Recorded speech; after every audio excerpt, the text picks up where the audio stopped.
In fact सब देवता का पूजा में एक विशेष चीज़ होता है, वो हायर रेंज में जाता है जब पूजा, जो आइकोनोग्राफी होता है।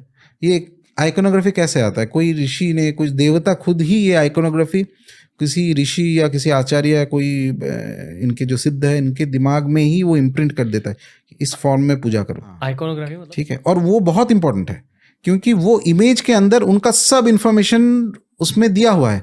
जो चीज़ अगर आपका माइंड, जो मैं बोल रहा था कि माइंड जागृत हो जाता है, तो उस इमेज देख के आपको सब कुछ समझ में आएगा, आपको एक लाइन पढ़ने का ज़रूरत नहीं होगा।